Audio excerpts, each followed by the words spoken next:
Dalawang linggo na lang at magsisimula ng basketball war sa NCAA Season 93 at mas magiging intense ang mga labanan ngayong season dahil magkakaroon ng home games sa baluarte ng mga NCAA teams. Ang Season 93 ay iho-host ng San Sebastian Stags at makakasama natin sila ngayong gabi. Andito si Coach Egay Macaraya at ang players niya na sina Michael Calisaan, RK Ilagan, Jason David at Ryan Costello, ang host school ng NCAA Season 93, San Sebastian, right here on The Score. Coach, players, maraming salamat sa inyong pagpunta dito ngayong gabi. Thank you. Coach Egay, I'll start with you. Last year, 1-8 lang kayo sa first round, 7-2 sa second round. How did you turn things around? Ano ang mga sinasabi mo sa mga players mo at sobrang gumanda yung linaro nyo in the second round? Okay, one factor doon is yung recovery ni Michael galing sa disgrasya. And ang mga bata rin na gusto na ring manalo, nag-step up sila in the second round, knowing na pwede rin pala. So, I guess yun yung pinaka-biggest factor na nag-step up sila lahat and everybody wants to win na talaga. Naalala ko yun, Coach, at nag-usap tayo, Michael, tungkol doon. Nagkaroon ka ng aksidente just a few weeks before the start of the NC season. Kamusta ka ngayon? Mas okay na ako ngayon. Naka-recover na ako sa tulong ni Coach. Tuloy-tuloy kasi yung paglalaro ko na pinalaro niya ako sa team ng Cape France, which yung sistema iisa lang. So, mabilis akong nakapag-adjust din. Ang naalala ko sa iyo, Michael, nung season 91, panay mid-range yung ginagawa mo, mga baseline jumpers, doon ka nakaabang. Season 92, lumawak na yung shooting mo, nagka 3 points ka na. Season 93 naman, ano ang bago naming makikita dito kay Michael Calisaan? Siguro ganun pa rin naman. Ang inano ko kasi ngayon yung depensa kasi yun yung gusto ng coach namin. Kasi yun yung panlaban talaga namin ngayon yung depensa namin. Si Ryan naman, ang hinirang bilang bagong team captain ni Coach Egay Macaraya. Bakit ka naman pinili ni Coach Egay as team captain? Ano sa tingin mo ang ginawa mo at ikaw ang nabigyan ng responsibilidad? Siguro sa practice namin, ginaguide ko yung mga teammate ko.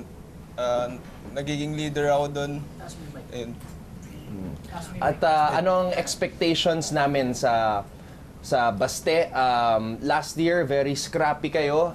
Hindi namin alam kung saan magagaling yung opensa. This year naman, ano ang mga pagbabago sa Baste?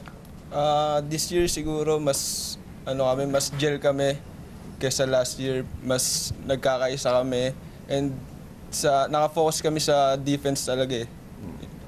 Kausapin naman natin si RK Ilagan, isa sa mga players na nag-step up last season, lalo na sa outside shooting mo. Ano naman ang ginawa mo this off-season at ano mga bago naming makikita sa'yo this coming season 93? Maging real point guard talaga, mag-facilitate po sa mga teammates ko para maka-create po ako sa kanila. Saka ini-improve ko rin po yung depensa ko po. So kayong dalawa ni Ryan, maglalaro kayo ng point guard? Opo. So parang 2-point guard setup, Coach Egay, tama ba? Yes po. So more fast-paced ang Yes. ating mapapanood from Baste. Yes, I guess yun lang siguro nakikita kong advantage. Because alam naman natin na medyo maliit yung lineup ko. So more or less we'll be doing a lot of running games and pressure defense. So yun lang siguro yung makikita nating medyo bago sa Baste. Nako, Coach, running, pressure defense, doon magaling si Jason David. Di ba? Jason, maraming nagko-compare sa'yo kay CJ Perez actually na dating naglaro for Baste dahil mahilig tumakbo, pressure, very very aggressive. And ang expectation ng mga tao sa'yo siguro mas nag-improve ka this season 93. Confident ka ba na mas makakapag-contribute ka para kay Coach Egay Macaraya this season? Oo naman, pero mas yun yung para sa team talaga, yung depensa talaga namin. Yun talaga yung pinagpa-practicean talaga namin araw-araw. So depensa, yun yung role na binigay sa'yo ni Coach Egay. Defensive stopper. Okay.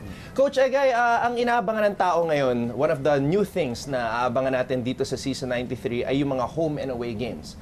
Kasi sa States, ganun yung klase ng laro. Unlike dito sa Pilipinas, minsan naglalaro lang tayo sa PhilOil, sa Araneta o sa MOA. Ngayon naman, we are bringing the games closer to the students and the fans of the community.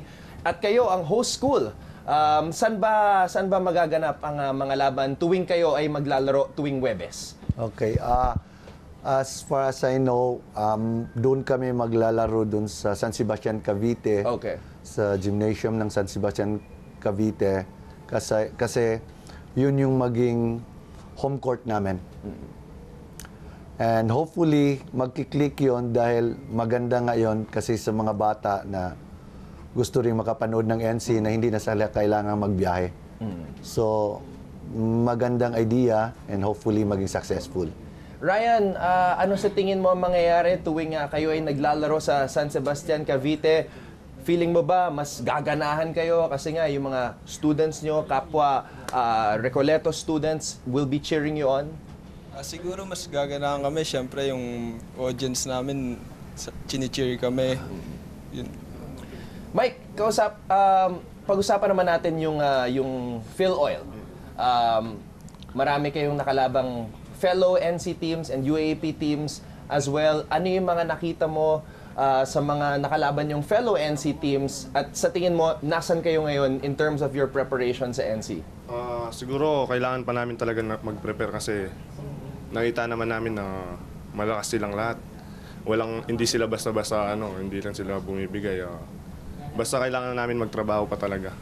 Sa PhilOil, yung sa top 4, tatlo doon ay NC teams. Yung JRU, yung LPU, tsaka yung San Beda na maglalaban against LaSalle in the finals.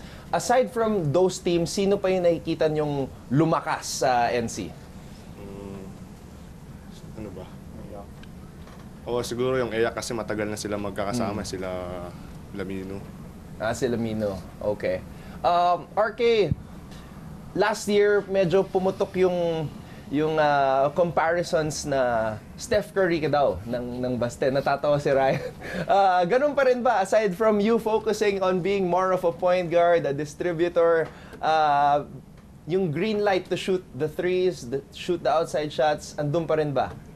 Opo, binibigyan pa rin naman po nila Coach Egay po ng kumpiyansa sa akin na tuloy ko lang daw po yun, mag-improve pa lang daw po ako na mag-improve. Coach Egay, ano ang kailangan niyong gawin para maipagpatuloy yung magandang ipinakita niyo sa second round, yung 7-2 na record? Well, right now, I'm just praying na everybody's healthy. And sa nakikita ko naman, especially in the PhilOil games, nandoon na yung cohesiveness ng mga bata, nandoon na yung teamwork, nandoon na yung will to win. So, sana tuloy-tuloy na. And the only thing na kailangan pa namin talagang ma-improve is, I guess everybody should step up in every game. Dahil wala kasi kaming luxury na mag-relax because wala rin naman kaming import at saka yung kung tingnan medyo maliliit kami. But I guess because of the team bonding and the preparation and all those nakakatulong ng malaki na medyo cohesive na yung team and they're ready for the NCAA. And everybody wants to win na. So, hopefully, good thing will happen in this coming NCAA. Maganda yung binanggit mo, Coach Egay, kasi nga, Baste has always been known as a team na hindi naglalaro with an import at napa-champion nila Calvin, nila Ronald Pascual, Ian Sanggalang nung nakaraan season na 85, yung Baste without an import. So, sobrang laking challenge yun.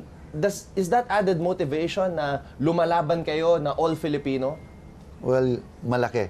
Malaki ang impact doon and motivation sa mga bata because isa sa mga iniisip naman namin na every time kung may mga import, we have to step up kasi kailangan talaga naming depensahan yan and a challenge for everybody na makalaban yung isang import na pwede pa rin namin palang matalo.